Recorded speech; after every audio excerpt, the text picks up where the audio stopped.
Hey guys, Tyler here. Star Trek Picard is the 8th main series in the Star Trek franchise, starring Patrick Stewart, reprising his role as Jean-Luc Picard from Star Trek The Next Generation. Picard is set 20 years after the last TNG film, Star Trek Nemesis, and deals with a new chapter in Picard's life. Conceived as a 3-season prospect, the series was designed with a slower pace and more character-driven narrative in mind than previous installments, and each season explores a different aspect of Picard in his advanced age. While Star Trek Picard has been met with generally positive reviews from critics, the fan response, naturally, has been divided. Since Picard has made some major contributions to Star Trek canon over its 3 very different seasons, I, of course, had to make a retrospective video about it. But in this video, in addition to cataloging Picard's lore contributions, I'll also examine what might have gone wrong with the show, as well as what I think it does right. And, oh yeah, this video will contain lots of spoilers if that's something you care about, so you've been warned. But first, a word from today's sponsor, Architects of Fate. Hey, are you looking to build an adventure with friends? Well, I just might have the place for you. Architects of Fate is a Twitch channel that specializes in tabletop RPGs, with an emphasis on interactive gameplay and storytelling, all for free. Just by jumping into chat, you can make the lives of the game master and players easier or harder. It's up to you. Not only do Architects of Fate play well-known RPGs like 5th edition D&D, but they also play less common RPGs like Star Trek, Star Wars, Conan, Aliens, The Expanse, Fallout, and more. Plus totally original games like Solar Patrol, and Bad Horse's Evil League of Evil with the two-headed DM. Architects of Fate even has community game nights with chat. They're always looking for new games to share with each other and invite you to play alongside them. The goal of each stream is to make sure every viewer and player gets their chance to contribute and shine. If you like Star Trek, check out Bajor Rising on Mondays,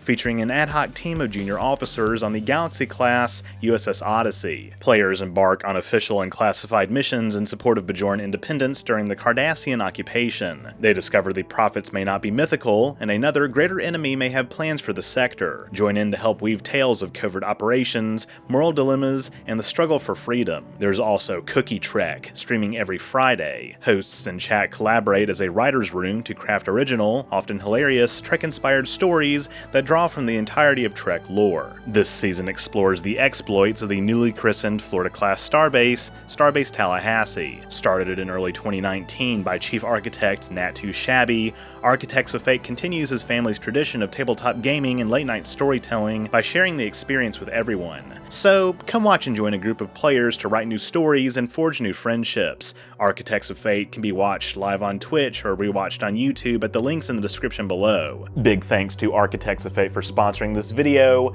Now, let's get started.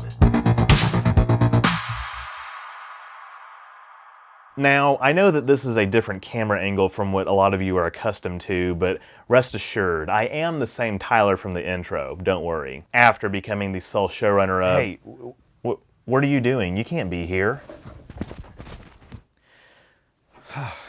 Grief. Whew.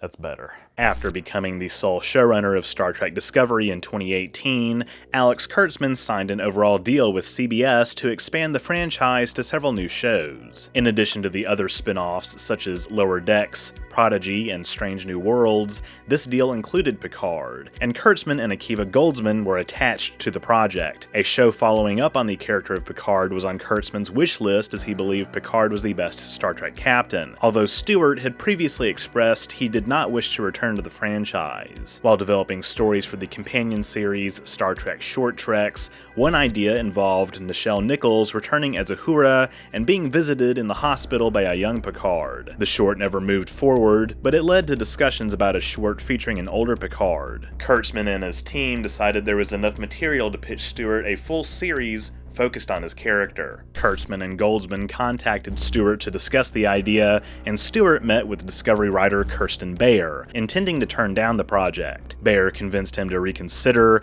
and Stewart agreed to read a brief outline. Later, Goldsman invited friend and novelist Michael Chabon onto the project, and he ultimately helped produce a longer document that Stewart approved of. Stewart said it felt like something very unusual, and he was intrigued. He also asked Kurtzman for the series to be so different from prior Trek, both what people remember but also not what they're expecting at all. Otherwise, why do it? This line of logic understandably strikes at a schism within the Trek fan base, which I'll expound upon later. The series was officially announced later that year, and Stewart, in a public appearance at the annual Star Trek convention in Las Vegas, said he was now happy to bring Picard's comforting and reforming light to shine on these often very dark times. Stewart also joined Kurtzman, Goldsman, Chabon, Rod Roddenberry, Trevor Roth, Heather Caden of Secret Hideout, and Discovery producer James Duff as an executive producer. Initially planned to premiere in late 2019, the show was later rescheduled to January 2020, and Chabon was named the sole showrunner of Season 1. The second season was announced before the series even premiered on CBS All Access, and Terry Matalas, a veteran of the Enterprise writers' room, would join for it, eventually becoming the sole showrunner of Season 3. Kurtzman mandated the series be a psychological character study of Picard in his emeritus years, noting the rarity of a TV series starring an actor of Stewart's age. The writing was approached, in Goldsman's words, more lyrically than previous Trek stories, contrasting Picard's slower, gentler tone with Discovery's action-adventure storytelling. Each season would tell a separate story, with each being a piece of an anthology of sorts and having different themes and visual approaches. The first season would largely center on the effect Data's death and Nemesis had on Picard, who would be facing the consequences of his decision to resign from Starfleet due to their handling of the evacuation of Romulus. The second season would further explore past relationships that have kept Picard from moving forward,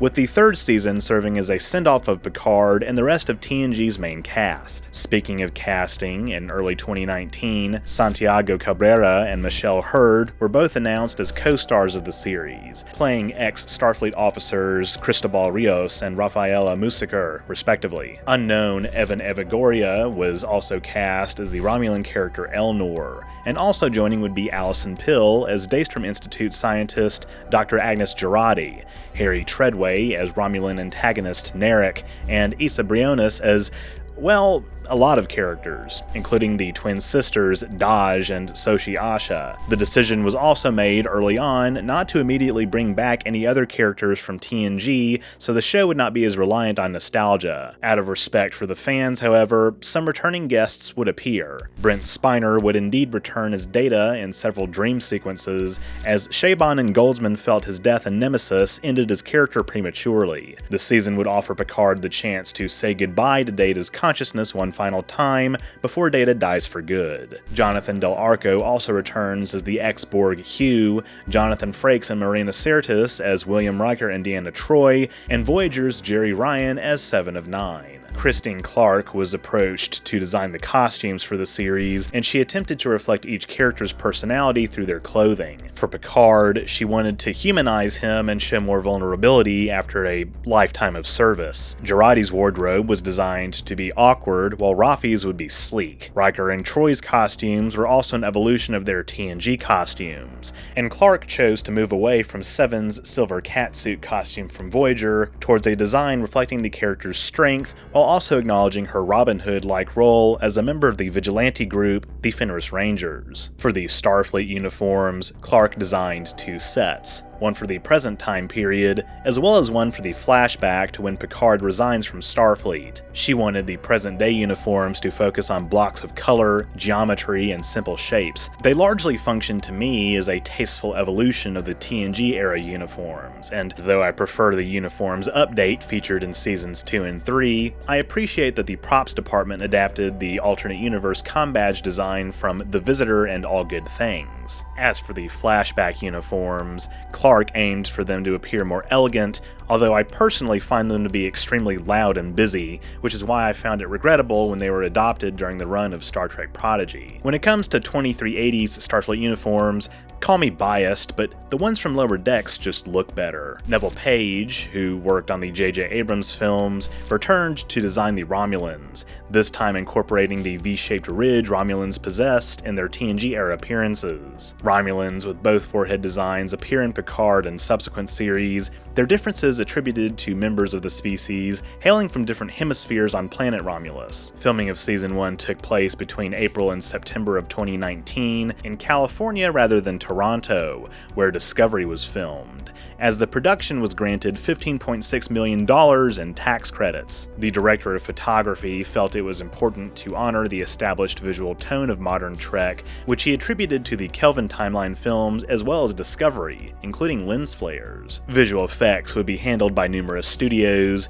with the show sharing Discovery's VFX supervisor. Visual designs from TNG were updated to match the in-universe time difference since Nemesis and take advantage of advancements in VFX technology in recent decades. Naturally, these ships were rendered using CGI, with digital set extensions often used for real interiors. The Borg cube featured throughout the season is 4.7 kilometers or 2.9 miles across, consisting of 82.7 billion polygons, first showcased in an ambitious pullback reveal that, no matter your feelings on the series, is objectively masterful visual effects work. Finally, Jeff Russo composed the music for the first season, having also worked on Discovery and incorporating elements of the TNG and TOS scores.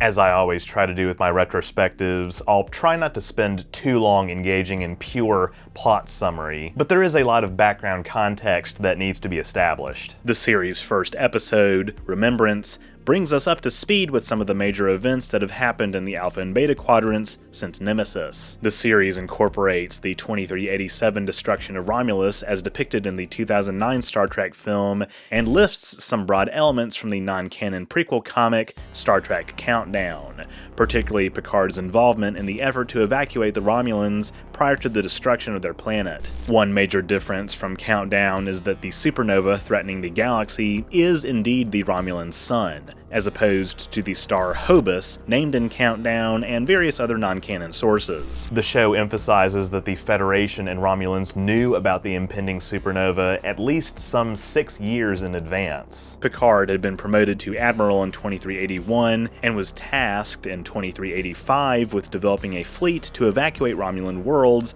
that would be affected by the supernova. Picard often visited one of the planets, Vashti, to which the Federation attempted to relocate members of the Romulan species.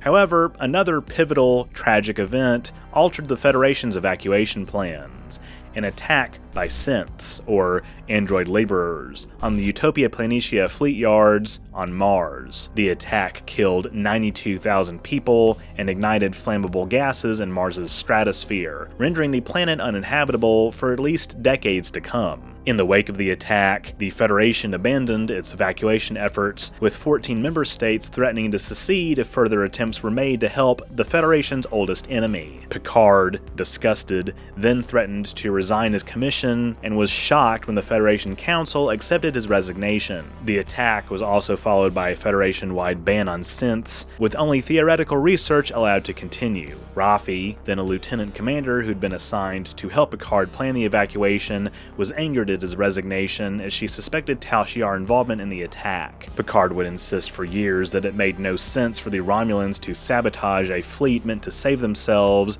but as we learn, Raffi's instincts were correct. In Episode 2, Maps and Legends, Laris and Jaban, former Tal Shiar operatives who became Jean-Luc's helpers at Chateau Picard 2 years after the supernova, describe the legend of the Zhat Vash, a secret Romulan cabal said to predate the Tal Shiar, whose sole purpose was to seek the destruction of synthetic life. Laris reasons that the Zhat Vash may have reprogrammed the Mars synths to sabotage the rescue fleet, as they felt a galaxy without advanced artificial life was preferable to the Federation's evacuation plan for Romulus. This motive squares with the murder of Daj Asha by Romulan assassins after Daj sought out Picard, sensing he could help her, as, unbeknownst to her, she is actually a synthetic human hybrid cloned from some of Data's neurons after his death. Picard confirms this sort of technology is possible after meeting Jurati at the Daystrom Institute, where she also reveals that Data's programming had failed to take hold in B4 following the events of Nemesis. Because the specific cloning method used to create Daj always results in a set of identical twins, they know Daj has a sister somewhere out there, whom we find out is Soji, working as a researcher on the artifact, a Borg cube abandoned in Romulan space and later captured by the Romulan Free State, presumably one of multiple successor states to the Romulan Star Empire. As part of her research, Soji works with Hugh to help rehabilitate ex-Borg and reacclimate them to society. Chabon felt it was important to depict the Borg as victims, building upon Picard's PTSD arc after being assimilated in The Best of Both Worlds, as well as Seven of Nine's treatment during and after Voyager. Season 1 generally follows Picard as he assembles a team of outsiders to help track down Soji after Starfleet Command turns down his formal request for a ship. Sheer fucking hubris. You think you could just waltz back in here and be entrusted with taking men and women into space? Picard recruits Raffi after some convincing, visiting her home at Vasquez Rocks. The scene where Picard meets with Raffi after 14 years has been mischaracterized by some fans as indicating Earth still has poverty in the late 24th century, as Raffi compares Picard's life of relative luxury at his vineyard with her fate after leaving Starfleet. She lives alone in a small house and has developed a substance abuse problem, but what many fans miss is that her exile is largely self-imposed. Raffi's living conditions might represent the lower end of the standard of living on Earth in the future, but I guess owning property in what today is one of the most expensive counties in North America is the same as living under a bridge. She's not homeless, and since Earth doesn't use money, examining her situation in 21st century economic terms is meaningless. She's more so down on her luck than impoverished. And as for her reliance on stimulants, this is also the result of her theories behind the synth attack not being taken seriously by Starfleet, which sent her into a paranoid spiral that ended in a dishonorable discharge and estrangement from her family. This is stuff that can also happen in post-scarcity societies. Contrary to what some may remember, Starfleet and the Federation being corrupt organizations is not a new phenomenon introduced in Star Trek Picard. Indeed, it's not unexpected that the Federation would choose its own self-preservation over aiding an enemy state, despite helping the Romulan civilian population clearly being the humanitarian thing to do. While the Federation did step up to help the Klingons in the wake of the destruction of Praxis, the Federation's behavior with the Romulan crisis is consistent with the same kind of paranoid leadership that sanctioned many questionable acts during the Dominion War. These included declaring martial law on Earth and going so far as to sanction genocide against the Founders, albeit using Section 31 as a convenient moral scapegoat.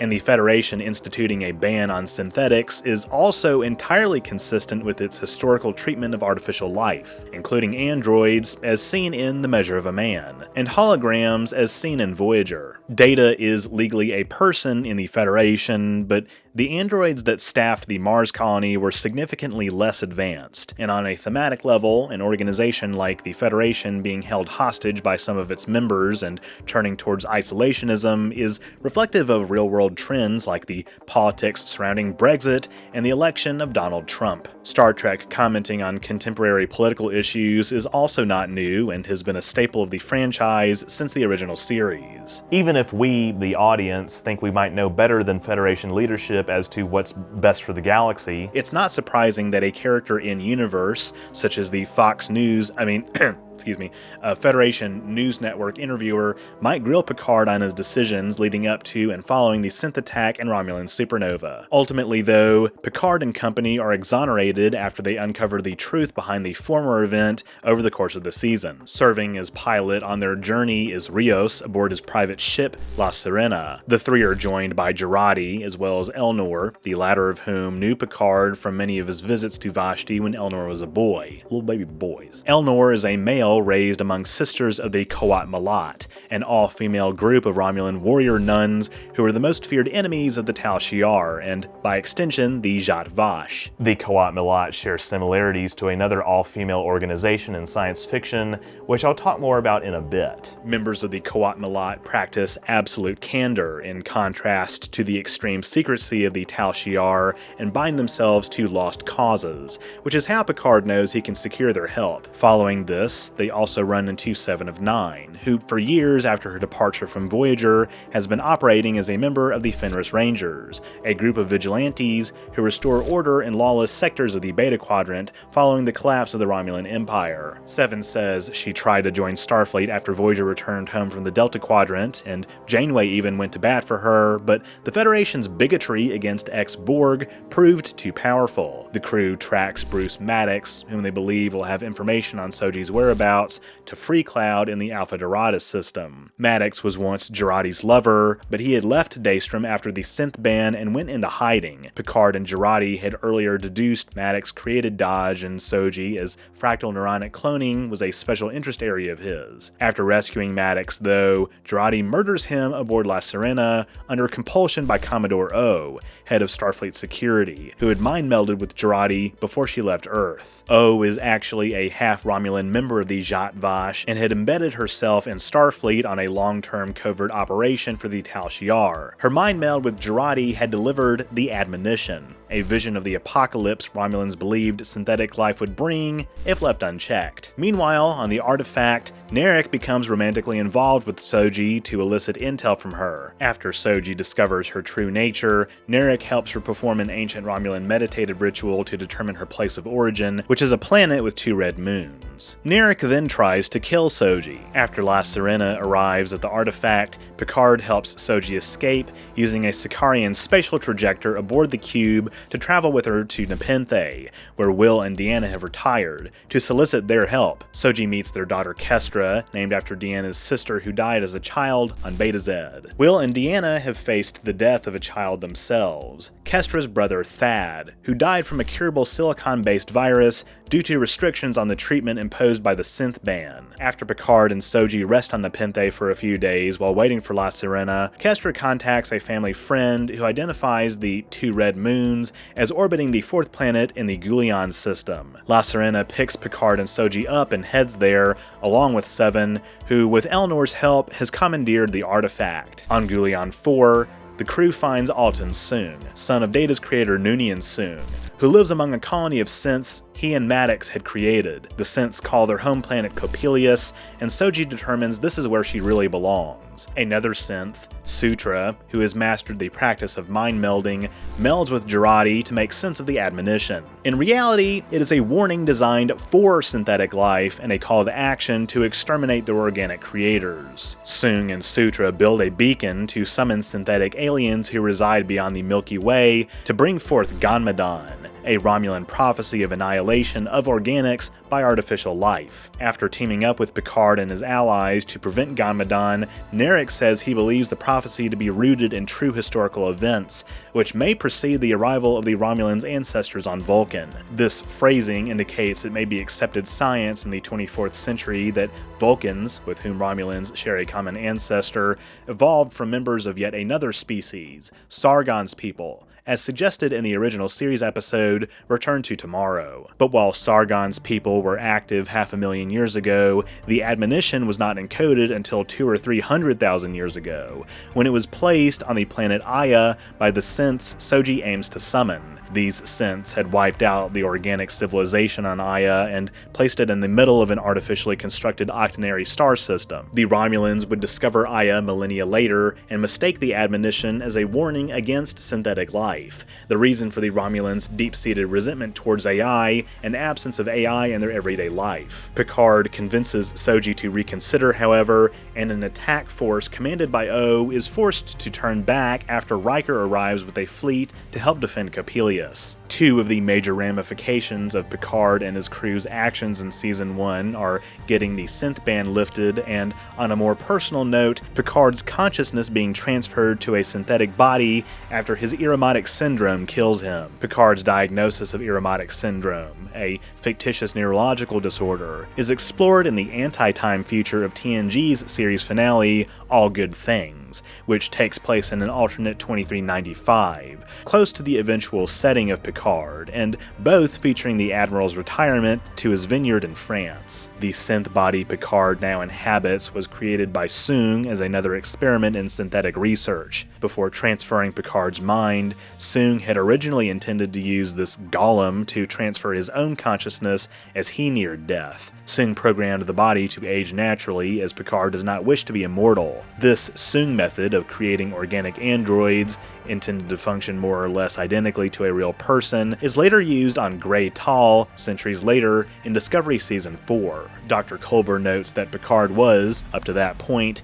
the last individual for which this method had been successful due to the high failure rate of the mind transfer process. As La Sirena departs Coppelius, the crew embarks on the next chapter of their lives. Picard to return to his vineyard, Jurati to face eventual acquittal of Maddox's murder due to alien-induced temporary insanity, Rios to rejoin Starfleet, and Eleanor to enlist, while Seven and Rafi begin to pursue a romantic relationship, holding hands in a moment ad-libbed by Jerry Ryan and Michelle Hurd. As far as seasons of Star Trek and seasons of television go, Picard Season 1 is definitely rocky, although I do think it does present some interesting ideas. The show's depiction of how Picard reacts to the Federation's insular turn can be compelling, and the theme of prejudice against artificial life, serving naturally as a metaphor for prejudice of all kinds, is of course welcome in a Trek show. That said, Picard Season 1's biggest sin, in my opinion, is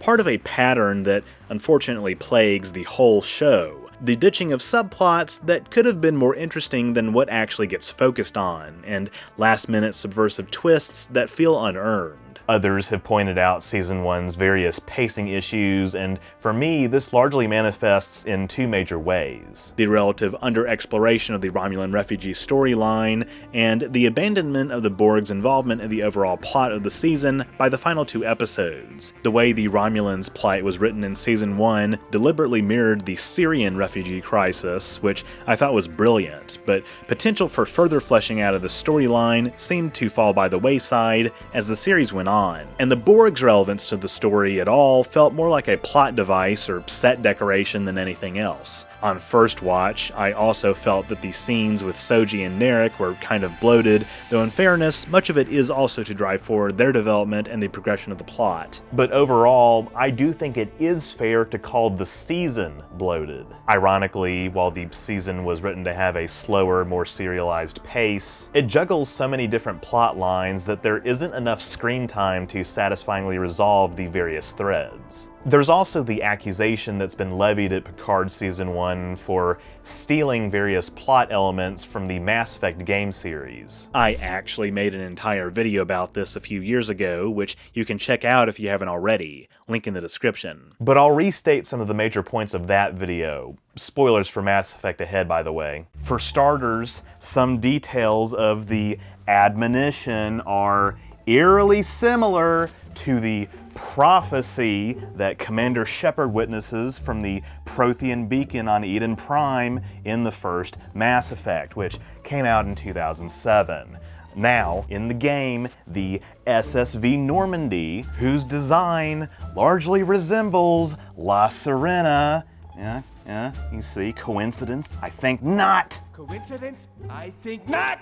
Is dispatched to Eden Prime to investigate this Prothean artifact. The beacon was made to interface with a person's brain through tactile contact, just like, wait, hold on, where is it? Just like the receptacle on Aya that contains the admonition. See? By accidentally accessing, no!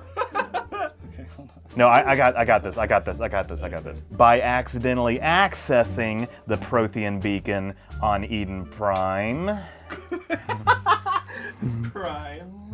I don't know where that tack went. I need to find it so we don't step on it. By accidentally accessing the Prothean beacon on Eden Prime, Shepard triggers a vision warning of the Reapers. Ah yes, Reapers. A highly advanced machine race. Hibernating for 50,000 years at a time, the Reapers wait for intelligent civilizations to arise and develop synthetic life before returning to their galaxy. galaxy. Upon their return, the Reapers harvest sapient life in a repeating cycle of purges, which has endured for countless millennia. After Shepard accesses the Prothean beacon, though, all we can gather of the Reapers' plan is a series of jumbled, random, yet vivid images. Comprehending the message as it is meant to be seen requires a cipher, delivered to Shepard through a sort of mind meld with an Asari.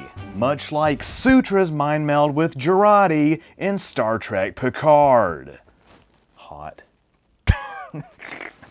Now, granted, the Asari's ability to mind meld was obviously inspired by the Vulcans, but still. And the admonition being made by synthetics for synthetics is technically a subversion of the Prothean beacon's warning being made by organics for organics. And admittedly, Mass Effect's writers undoubtedly pulled inspiration from other sci-fi franchises, what with the Reapers' similarity to Stargate's Wraiths, the Quarian-Geth conflict being lifted directly from Battlestar Galactica, the Citadel resembling Babylon 5, and so on. But while there are many differences between Mass Effect and Picard Season 1, the sheer amount of similarities is, at the very least, eyebrow-raising. Even the premise of recruiting crew members to help Picard carry out his mission is reminiscent of recruiting squad mates in Mass Effect, and Freecloud's resemblance to Ilium from ME2 is noticeable as well. While I have previously stated my opinion that these similarities don't necessarily constitute plagiarism, since there's a fine line between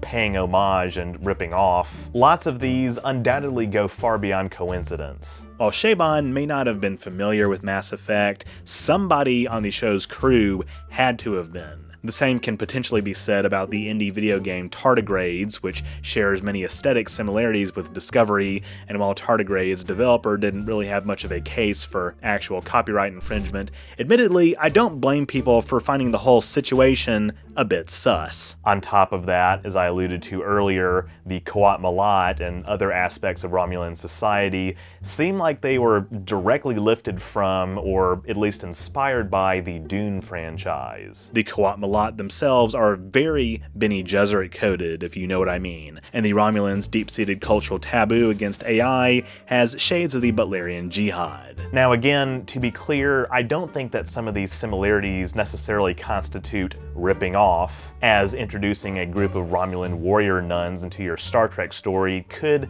again, just be seen as inspiration rather than copying. As far as how serious a lot of this is, I'll leave it up to you guys to form your own conclusions.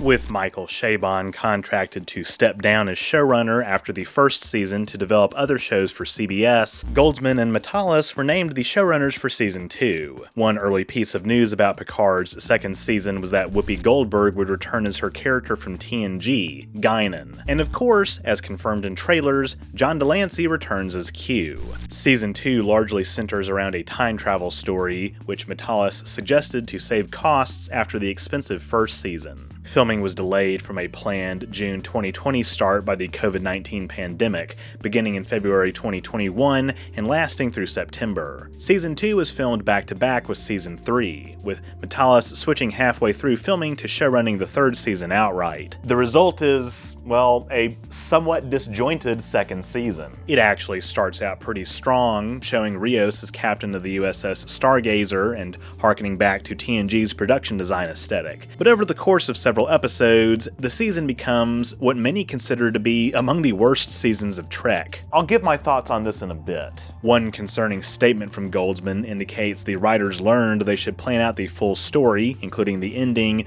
of the season before they begin filming. Oh, you don't say. I see that mystery box style of writing isn't the brilliant, foolproof strategy y'all once thought it was. Another suggestion by Matalas was bringing back Q to tell a dramatic story rather than simply using him for Loki-esque shenanigans, and Stewart and Goldsman developed the storyline exploring Picard's trauma from his mother Yvette's suicide when he was a child. Previously, we had never been given any indication in canon as to Yvette's background, besides Picard imagining her as an old woman in the Season 1 TNG episode Where No One Has Gone Before. The handling of Yvette's storyline is another one of the more contentious aspects of Season 2, which I'll touch on later as well. Orla Brady, who plays Laris and Fringe fans will recognize as Peter Bishop's mother Elizabeth, is elevated to the main cast for Season 2. Jabon is said to have passed away since Season 1, and Laris becomes a love interest for Jean-Luc. In addition to Laris, Brady also plays Talon,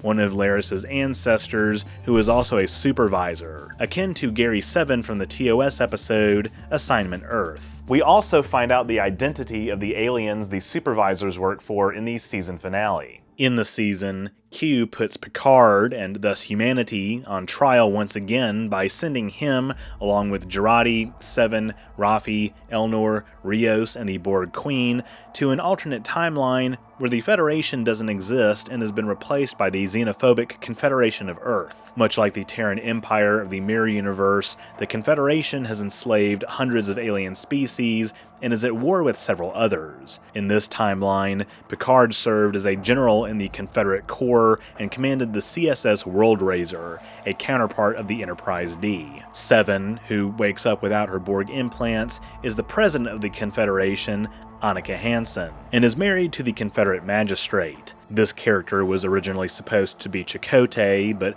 Robert Beltran turned the role down, so it was rewritten, and Issa Briones' father John was cast. After finding each other, Picard, Seven, Rafi, and Elnor meet Jurati in her lab, where the Borg Queen is stored.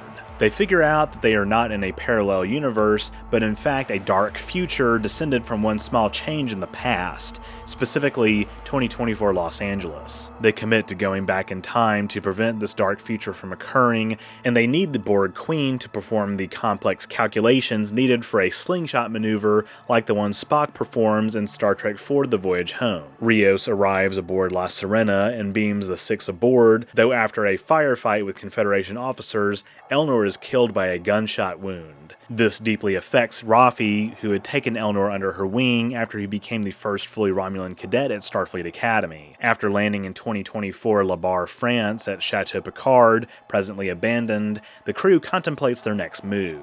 The production designers added wings to the chateau that match parts of the building seen in the TNG episode Family, suggesting they burned down during the fire mentioned in Star Trek Generations. Indeed, evidence of fire damage was added to rooms in the 25th century time frame to enhance this continuity. After their arrival, Seven, Rafi, and Rios beam to Los Angeles to track down the Watcher, whom the Borg Queen says will give them more information. The environment of LA depicted in Season 2 includes references to the 2024 setting of Deep Space Nine's two-parter Past Tense, including the Sanctuary Districts, with the season notably set 4.5 months before the Bell Riots in San Francisco. Advertisements can also be seen for the Europa mission, a crewed expedition to the icy moon of Jupiter that will have tremendous consequences for human and galactic history. But while Seven and Rafi beam safely, Rios is seriously injured and taken to a clinic, where the potential for contaminating the past grows exponentially. When entering the chateau, Picard tells Jurati it was occupied by the Nazis during World War II,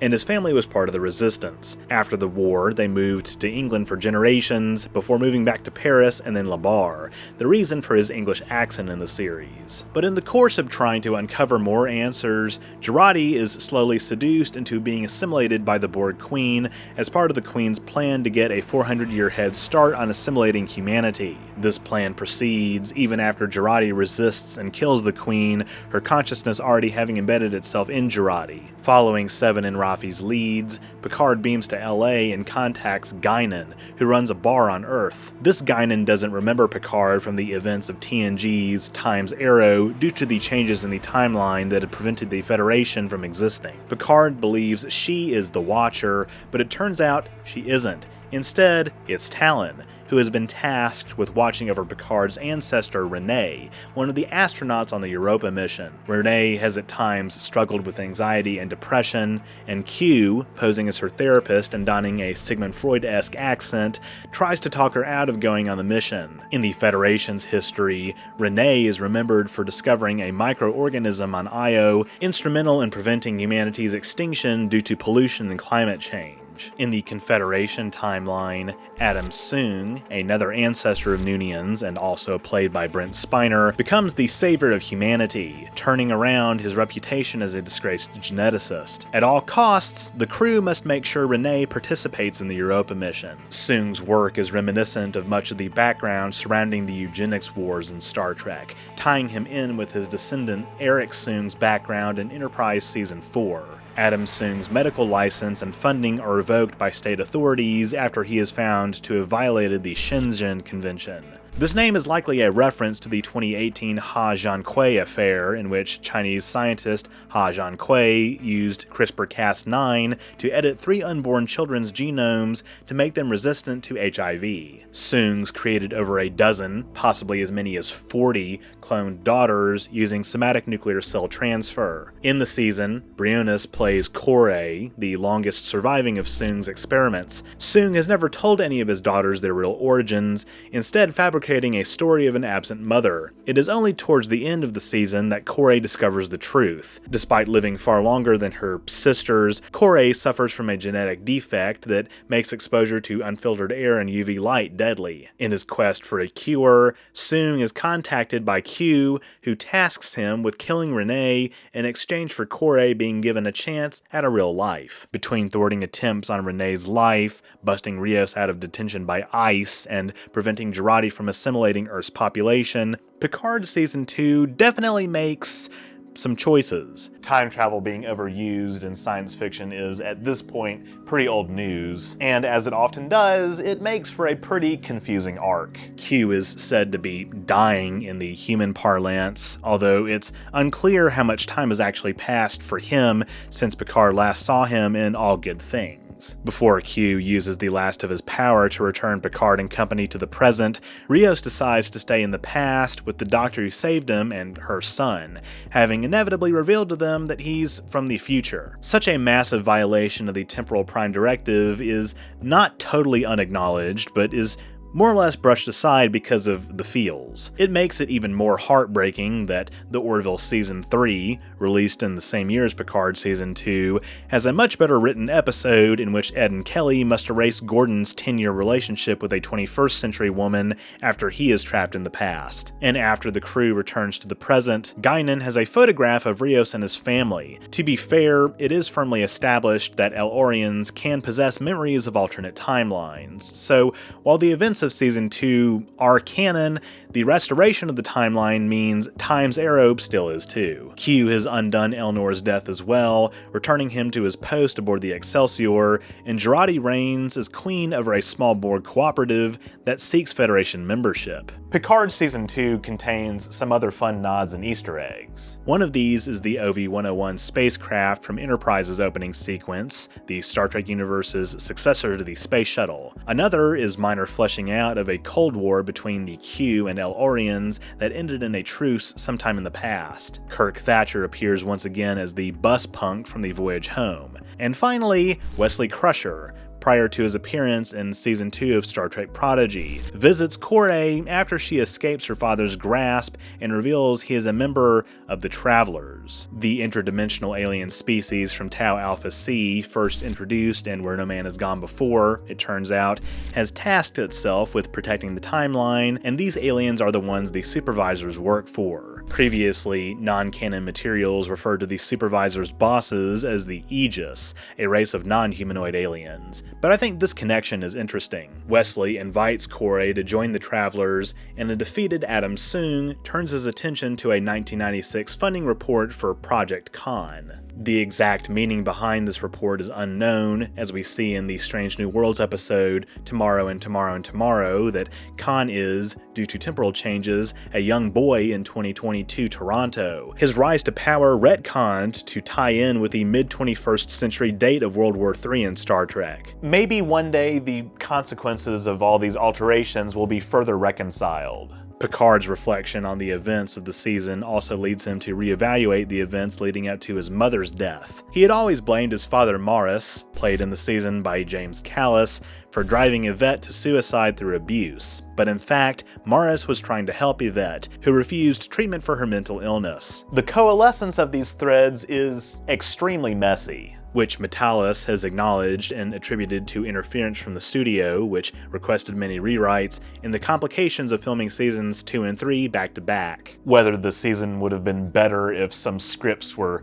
tweaked and the production not impacted by external factors is unknowable. A similar conundrum I explore in my video about Lower Decks' 5th season, which I've speculated was affected by a shorter writing window due to the 2023 WGA strikes. Typically though, I think letting creatives off the hook is still giving them too much credit, as they still made many of the decisions that did make it into the production. One of the chief criticisms levied at Season 2 centers on conversations Picard has with Guinan in Episode 4 specifically. Humankind will change.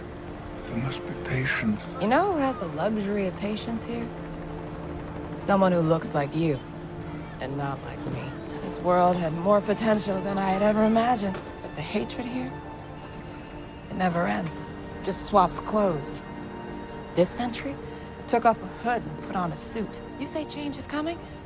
Well, it's too damn slow, and the cost way too high. And being forced to watch it hurts. History's darkest moments can be a tipping point for change.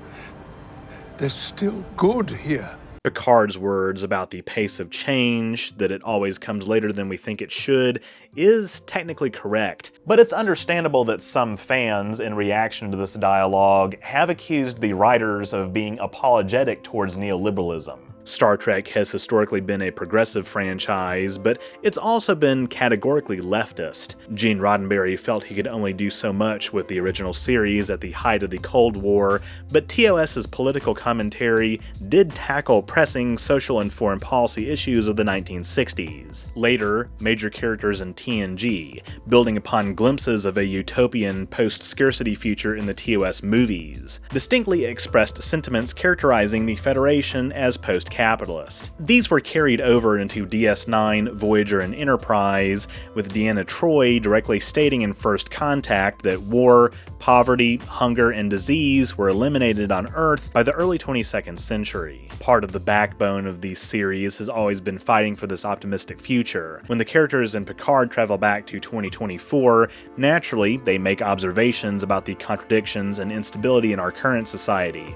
And because of the Temporal Prime Directive, they're in no position to hasten our achievement of that positive future, lest they disrupt the flow of their own history. But inherent in many stories about preserving the timeline is the precept that, in order for an optimistic future to exist, it must be preceded by mass suffering. In Star Trek, this not only includes the apocalyptic nuclear exchange of World War III, but also our current, painful neoliberal existence. It may be easy for a time traveler from a utopian far future century to come back and tell us that we just have to endure democratic backsliding, deadly pandemics, and climate catastrophe because it's necessary for their good life to exist. But it doesn't make us feel good, and at worst, it feels like an excuse to continue letting authoritarians take our rights away while we sit back and do nothing. Here's the thing though, regardless of the writer's intent with this dialogue, Picard still kind of has a point. In universe, it is arguable that the devastation of the eugenics wars in World War III were instrumental in laying the groundwork for the more cooperative society among Trek humans in the future. First contact with the Vulcans was arguably more foundational, but think about it. Throughout human history, some major disasters have actually led long-term to more positive change. The Black Death, which killed up to half of Europe's 14th century population, had profound impacts on European and world history. In tandem with the population decline from the bubonic plague, wages soared in response to the shortage of labor, and in some places, rents collapsed. It's also been theorized that the Black Death's particular devastation of Italy resulted in a shift of worldviews that led people to dwell more on their lives on Earth, rather than spirituality and the afterlife, ultimately leading to the Renaissance. Of course, the Renaissance's emergence likely stemmed from a confluence of other factors too, like an influx of Greek scholars following the collapse of the Byzantine Empire. Either way, the reduced population and increased value of the working class allowed commoners to enjoy more freedom.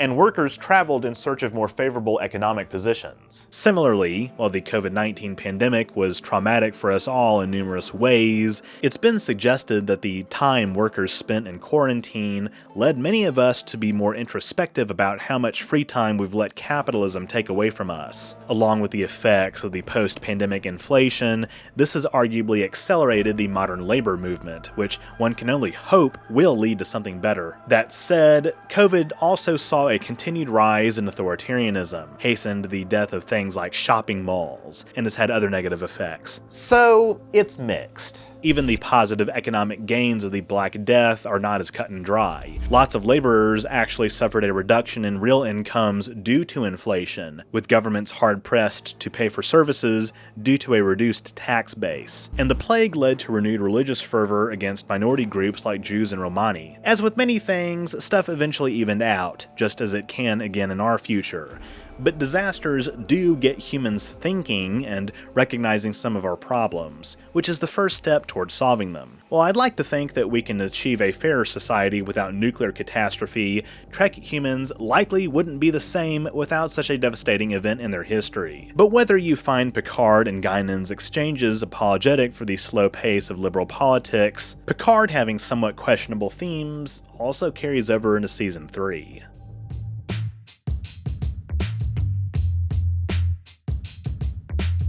In developing Season 3, Metalis aimed to make it incredibly different from the first two, hoping it would be a satisfying conclusion to Picard's story. The producers felt the TNG cast's last appearance in Nemesis was not a proper send-off and wanted to give them one, much like the Undiscovered Country did for the TOS cast. This was the core of Metalis' pitch to Stewart, as well as the other returning actors, working with each of them to develop storylines for their characters that would be satisfying but also leave open the option for more. Metalis compared Season 3 to a serialized version of a theoretical TNG Season 8. The creatives considered using Girardi's Borg Cooperative introduced in the second season finale, clarifying their relationship to the original Borg Collective and having them help defeat the Borg Queen in the series finale. However, Metalis said they avoided lengthy exposition fleshing out Girardi's collective as they felt it would be uninteresting to the audience. And because Season 3's scripts were too far along for the idea to be included when it was introduced in Season 2's scripts,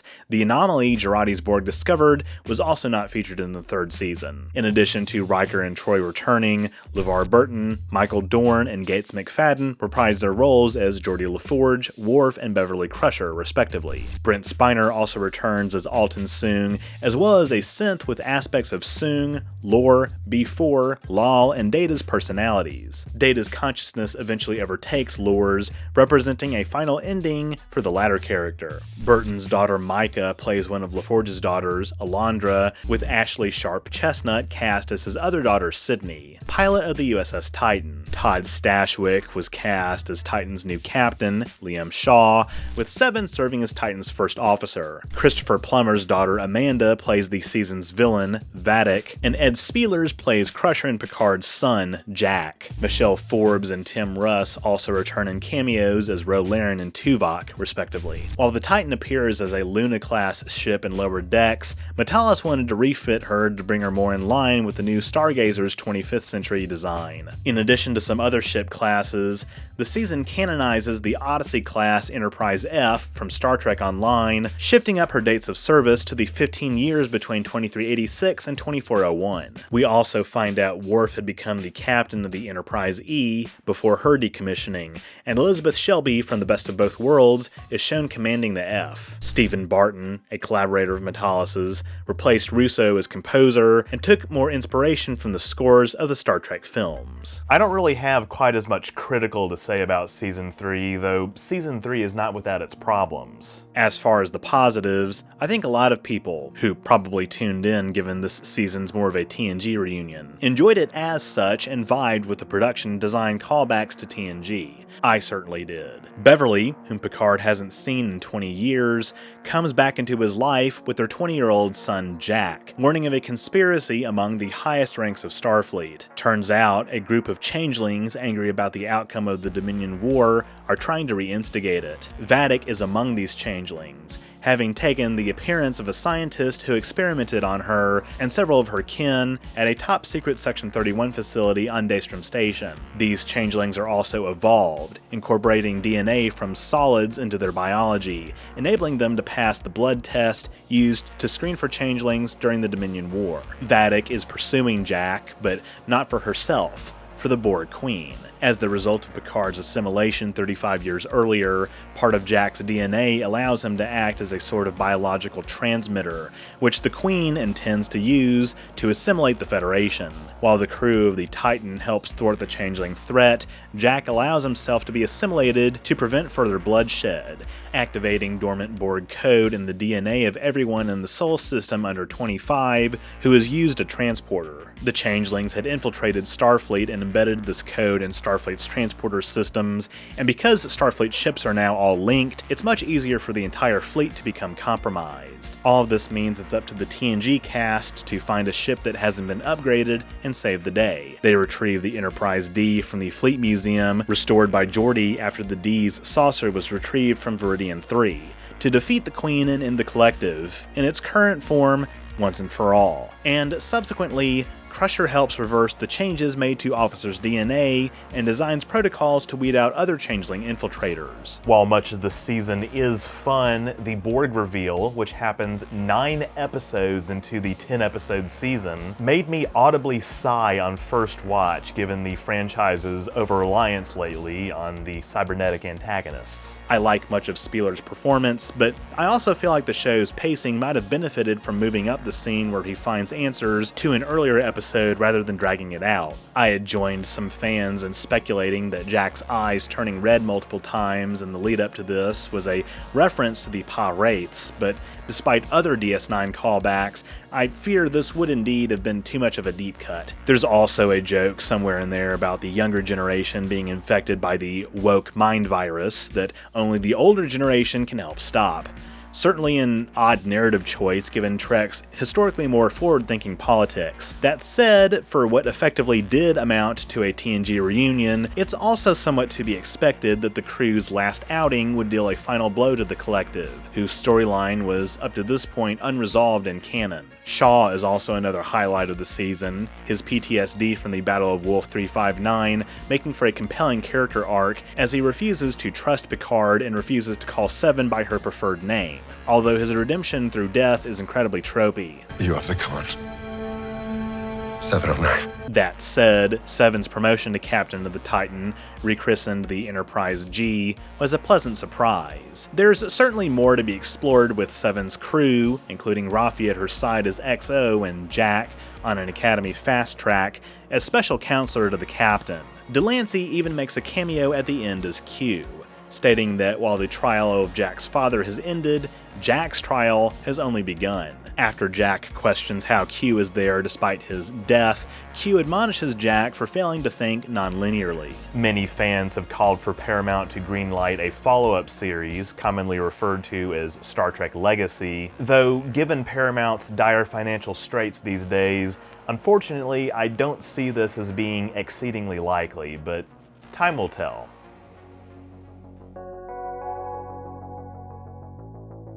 Star Trek Picard is a complicated show. It's honestly fair to say, I think, that it was one of the most anticipated series of the Kurtzman era, primarily because of who is starring in it. Not just Stewart from the first season onward, but the other main TNG characters in Season 3 as well. I do think it would have been fun to feature Geordi in the first season, given his involvement in the Countdown comic, though admittedly the two are set apart by 12 years. But I do respect the creative's decision to not rely on nostalgia so early on, and I think nostalgia may have actually harmed aspects of Season 3. I also applaud the decision to make the show primarily a character study of Picard, though I don't think this was necessarily handled perfectly either. Every season seemed to meander off course, and while I think Season 2 is certainly the weakest, I'm honestly torn on whether I think Season 1 or Season 3 was actually better. seriously. Both impressed and disappointed me at the same time, and after season 3 finished, I remember sympathizing with a lot of people at the time who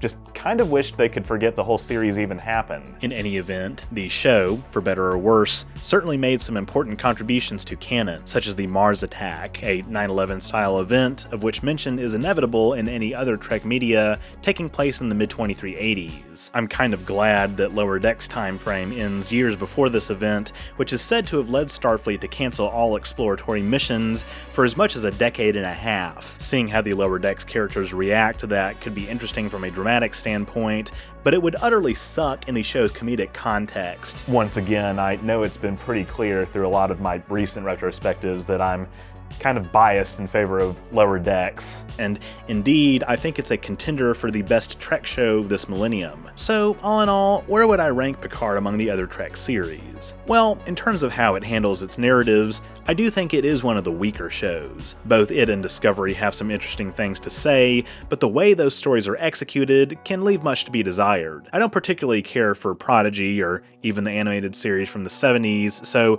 for me, Picard is probably the third weakest show in the franchise. I don't think it's entirely useless though. I think some channels like Red Letter Media have heavily exaggerated issues with the show in their reviews, even outright lying about the nature of Picard and Data's friendship, and leaving out context regarding Picard's relationship with Elnor, despite his historical discomfort around children. I'm sorry, I didn't know fictional characters couldn't change over time. But in a nutshell, if I were to recommend this series to anyone, I'd recommend at least Season 3 for TNG fans. And given its serialized nature, I could see myself recommending the whole series for people who just want some extra lore about the universe, because that's sort of all it's good for. As a character study of Picard, Season 1 starts out promising, but kind of goes off the rails, so in a way, I think jumping from Nemesis to Season 3 isn't necessarily the worst decision, although it does leave out the context of Picard's new synth body and some other characters' backgrounds. Didn't say it was a perfect solution. When I started doing this Star Trek retrospective series over 2.5 years ago, I had no idea just how fundamentally it would change my channel. I originally set out to just talk about the first 2 seasons of TNG based on a suggestion from a patron of mine, but a friend told me my audience would want me to talk about the remaining seasons as well as the other Star Trek shows.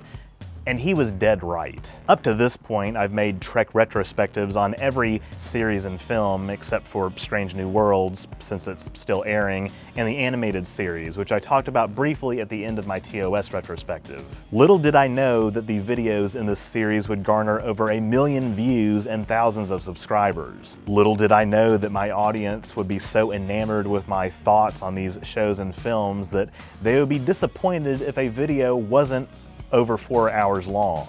And little did I know how controversial some of my opinions would be, but this is the internet after all. I've also used this series to experiment more with my format, including inserting more comedy and just general cutaway skits, which have been a blast to film. And I hope to use it as a template for my videos moving forward. If you haven't been able to tell so far with this outro, this will be my last Star Trek retrospective video for a while at least, either until a new movie comes out or another show finishes its run, if I don't decide to start covering them season by season. In any event, I appreciate all the positive feedback I've gotten on these videos, as well as just the general interest y'all have shown. If you haven't already, I highly encourage you to check out the rest of my retrospectives, as well as just the rest of my catalog for that matter. As far as this series goes, probably my favorite entry is my video on the first 4 seasons of Lower Decks, as it was genuinely the biggest surprise in Trek for me this century. I'll of course continue to talk about Star Trek and other topics as well, but in the meantime,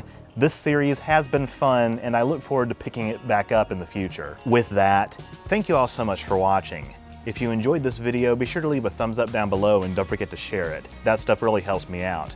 If you haven't subscribed yet, be sure to do that as well so you won't miss future uploads, and click the bell icon to receive all notifications. If you want to support my work even further, you can become a patron at patreon.com/OrangeRiver, link in the description, or become a YouTube member by clicking the join button on my channel page. I just want to give a quick shout out to all of my donors who allow me to bring on outside talent like editors to make more high quality content for you to enjoy.